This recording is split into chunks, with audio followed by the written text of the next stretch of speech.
মাছ, মাংস, মিষ্টি অনেক কিছুই তো আপনাদের সাথে শেয়ার করেছি। আজ একটা চটপটে রেসিপি আপনাদের সাথে শেয়ার করে নেব। আর সেটি সকলেরই পরিচিত একটি জিনিস, কদবেল। এই কদবেলেরই একটা চটপটে রেসিপি আপনাদের সাথে শেয়ার করে নিচ্ছি।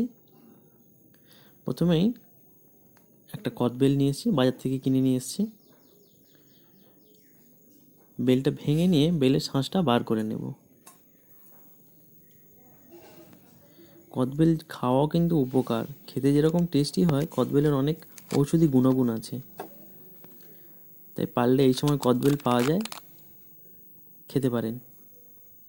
এবারে বেলটা একটু মেখে নেব, তারপর এতে মশলা সমূহ অ্যাড করব। তার আগে এখানে কুচিয়ে নিচ্ছি ধনেপাতা,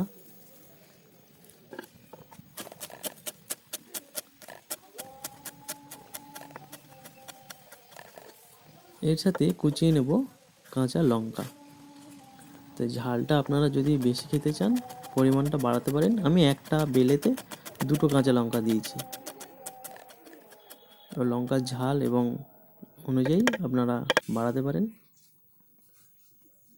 এবারে দিয়ে দেবো গুঁড়ো লঙ্কা, পরিমাণটা খুবই কম যেহেতু কাঁচা লঙ্কা দিচ্ছি, হাফ চা চামচ। জিরে গুঁড়ো দিয়ে দিচ্ছি, এটা ভাজা জিরে গুঁড়ো, সেটা 1 চা চামচ। এবারে দিয়ে দেব লবণ, এটা বিট লবণ আছে 1 চা চামচ। লবণটা আপনারা স্বাদ মতন ব্যবহার করবেন।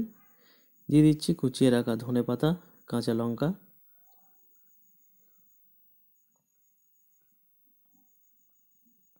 আর দিয়ে দেবো সরিষার তেল।